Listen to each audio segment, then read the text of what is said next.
Now, step into the incredible, amazing future as we go exploring tomorrow.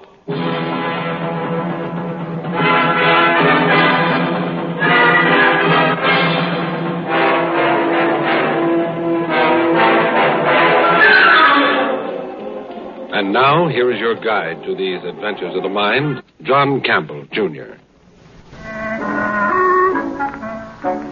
Last night, as I was going up the stair, I met a little man who wasn't there. He wasn't there again today. My gosh, I wish he'd go away. I think it was Gillette Burgess who penned those immortal lines.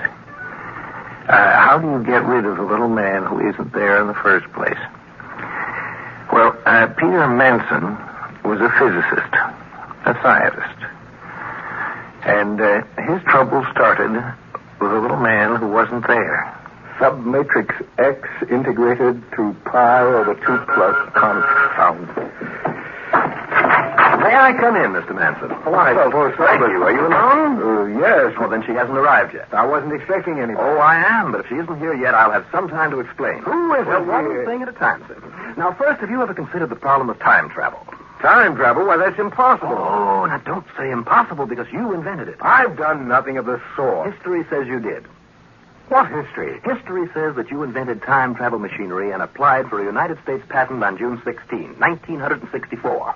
What history? That's 6 years from now. Ah, but not from my point of view. You see, I've used one of your own time machines to come back from your future, 50 years through my past to this date, your present. Do you understand? You claim you have traveled 50 years through time? I am here. That's proof. I don't believe a word of it. Well, look 'em over. This is your own personal notebook, 50 years later than it is now. Actually, that's the same one that's on your desk right now. Now, this is a copy of your patent. Now, these documents say I'm right. I say so. You see, in my day, you are the wealthy and famous Peter Manson. Well, do you want my autograph? You may be right, but I'm not wealthy yet. Oh, I'm not after anything. I'm here to help you. I don't need any help. Do you know the first thing about your future? Of course not. Well, I do. I know just about everything that you're going to do in the next 50 years. Prove it. What am I going to do next? You are about to be introduced to the woman who will become your wife. I already know her. We're engaged. Oh, you mean Laura Phillips. Well, no doubt she's a nice enough girl, but she's not for you. You'll break that engagement shortly. I'll do no such thing. History says you did, not will do, did. But you... Yes. Yes, Laura. No, Laura, not... But Laura... Go on, tell her now and get it over with. You shut up. No, Laura, I didn't mean you. No. No, Laura, she's not here. No. She hung up. Oh, wouldn't listen to you, huh? And that's your fiancée. She wouldn't do that if I...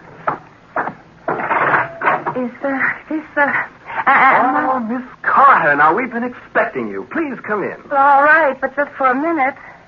No, Harry, you wait by the door, but stay close. Now, Miss Amelia Carter, may I present... Get that dame out of here. Dame? Please, now, this is hardly a way to start a lifetime. Lifetime? Yes, history says so. 50 years and still going when I left. Now, stop this hostility.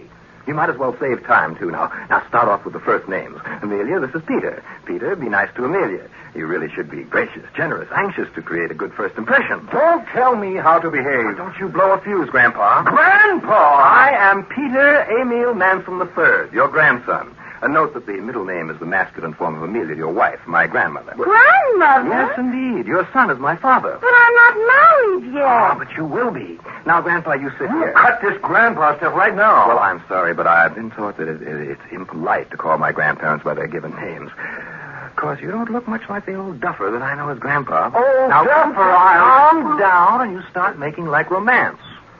You know, you're not even engaged to Grandma yet. Don't call me Grandma. Pardon me, it is impertinent, but you are quite a dish. Now that I've seen you in your youth, I can understand why Grandpa threw over this Laura Phillips girl. I can hardly believe that you'll become that sweet little old lady. Mr. Manson, what's he talking about? He's a time traveler from the future who says he can prove that we met, got married, and... Now, don't go any further. I'm afraid he's right. He says it's history, and we can't change history, can we? But I hardly know you. Well, if you'd known each other, I wouldn't have to introduce you, would I? Maybe somebody'd better explain this to me. Ah, fine. Now we're off to a start. Highball, Grandmother? Yeah, I think I need one. Now a little more romantic setting. Soft lights now. And now I'll leave you two to canoodle a bit. I've other things. But Harry... I'll take care of Harry. God, that'll be Laura. Run high. Do something. Oh, relax with him, Fine. I'll take care of everything.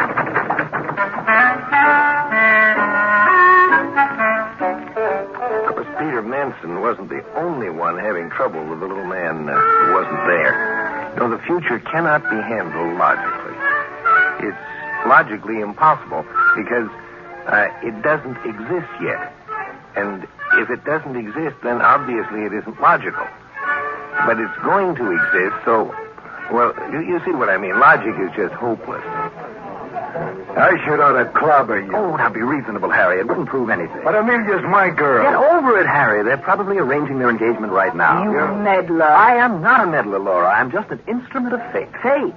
Poor Peter thrown to that blonde lion. Oh, you stop calling my girl names, you hear? You're acting like a pair of spoiled children. Now stop it. I regret that you've lost your loves, but really no one ever actually died of unrequited love. Mine wasn't unrequited. Well, it might as well be once they're happily married. Happily married? Well, you wouldn't want them unhappy, would you? No, I'd like a little happiness myself. Well, so would we all. But stop and think. Now, if a number of human lives depended upon your giving up a love affair, would you go on selfishly and marry the man anyway? Well, that's hardly fair. Well, then I'll put it up to Harry. Harry, if your own life depended upon preventing a wrong marriage, would you stand by and let them go ahead? Make your own point. You're the meddler. All right. My life depends upon it. My father's life depends upon it. Unless Peter Manson and Amelia Carter marry, neither my father nor I can be born. Now, knowing this, I used my grandfather's time machine, came back to give a formal introduction. Now, you can't blame me for wanting to live, so I came back and I fixed it up. Yes, you're a great little fixer-upper. Maybe we should ought to fix you up and then go on as we please about it. You don't know much about time and history, do you? No, but I could make up a... could not. You could not change a thing. Why not? If your father and mother had never met, could you have been born? Oh, don't be utterly ridiculous. Now, don't ever be scornful of stating a simple fact. I exist, therefore I am. Now, say it as you please. To you, Peter and Amelia will marry. To me, Peter and Amelia married 50 years ago. Now, the sensible thing to do is to accept the fact. Wipe it off the slate.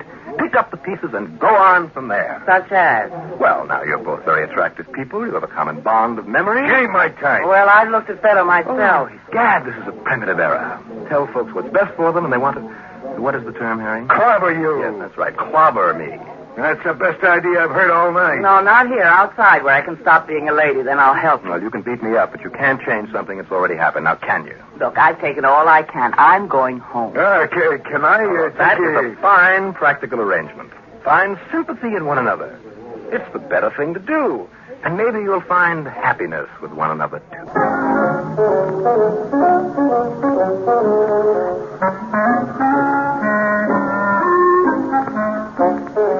Can't we get out of this, Smith? Well, if I cut my throat, I can't invent the time machine, and then he couldn't come back and mess up our lives by forcing me to marry you. Ah, you'd rather commit suicide than marry me. Oh, now, Amelia, stop it. That's not so. Oh, so you'd rather marry me than commit suicide. Oh, stop the bawling and let me think.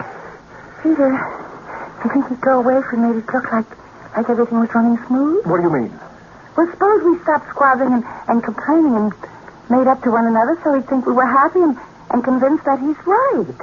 Maybe he'd be satisfied and go back where he came from. Then we could do as we please. Won't work. Why not? That character is our grandson, Amelia. Already he knows what we're going to do. Well, aren't you even willing to try? I'll try, but it's futile. What did you have in mind? Well, I just know he's coming back tonight. We could make it look as if we'd been getting acquainted. Well, what have we been doing for the past couple of hours playing tiddly...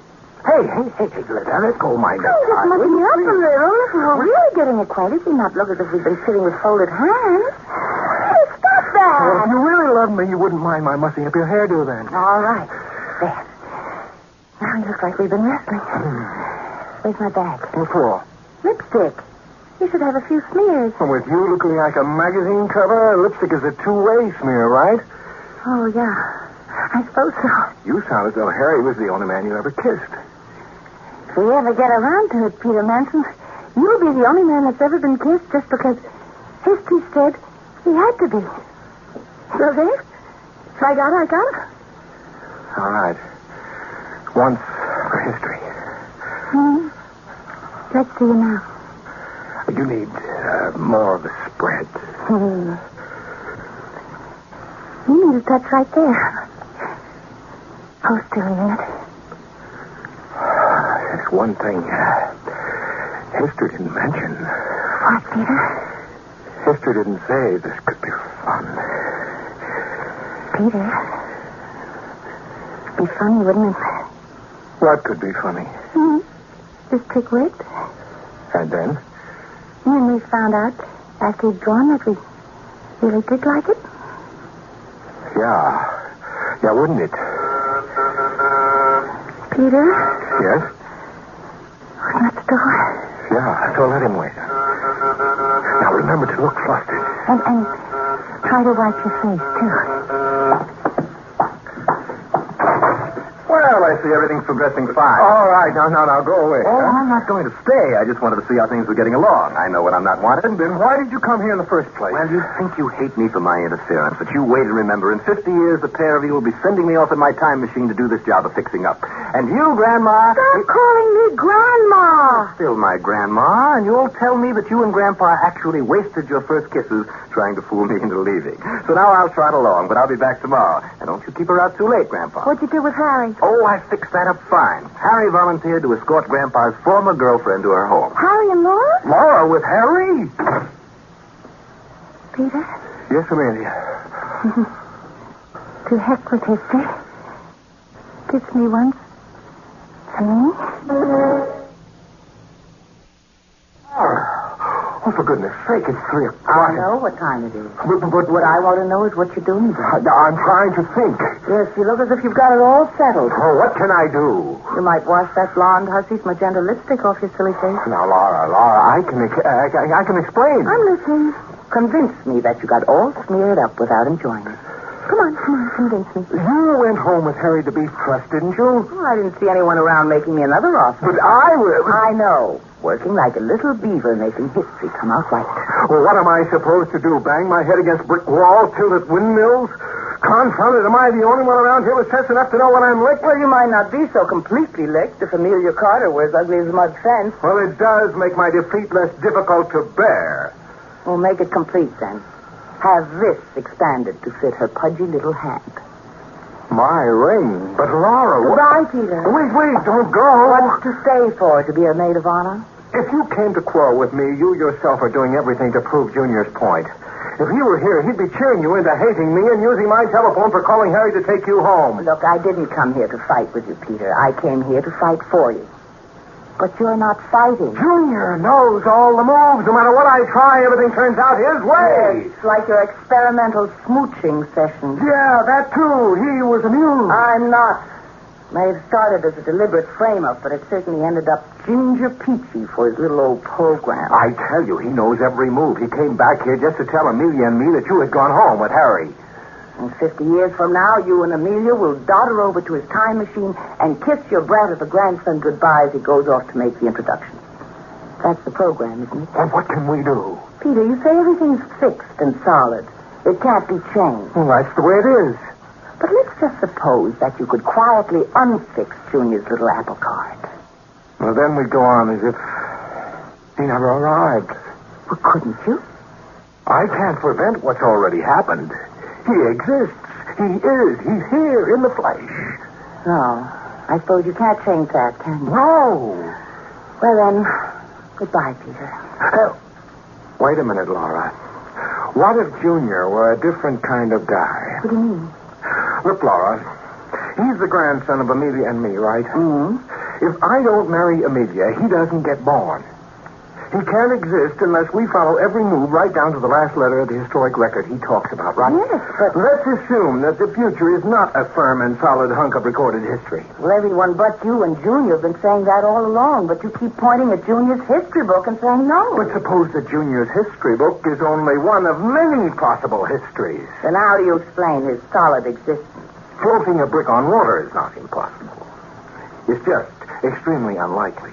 Oh, stop sounding like a mathematics professor, Peter. Get to this important point. Until Junior arrived with his books and his papers to show me, us, how we were going to act, he was rather unlikely as a future probability.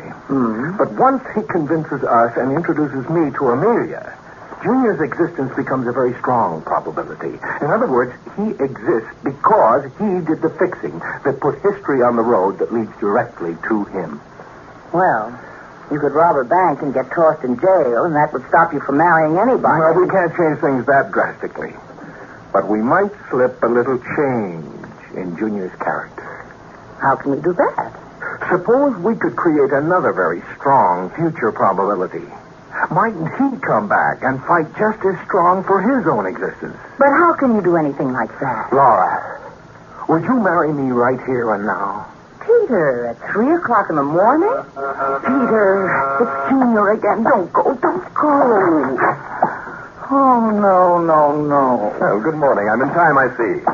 You come in. I was hoping you would arrive. I am the Reverend Peter Laurel Manson III. You'll notice that my middle name is the masculine form of the given name of my grandmother, Laura.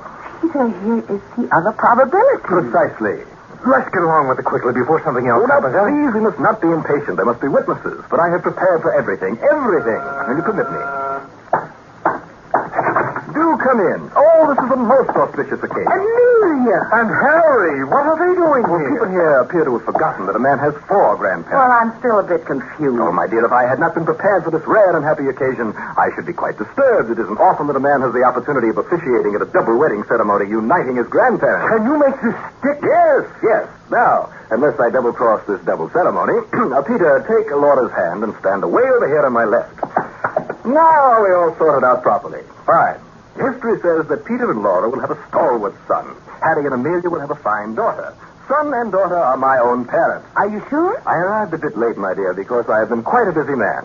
I made a stopover on my trip through time, pausing long enough to unite in marriage your son with their daughter.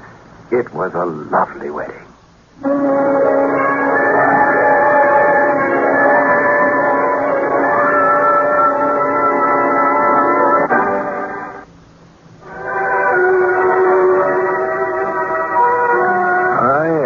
Time goes by. Woman needs man, man must have his mate. Yet that doesn't mean you got to be stuck with any particular mate. There's freedom of choice there. See, the only way you can get rid of the little man who isn't there is to have a different little man not there.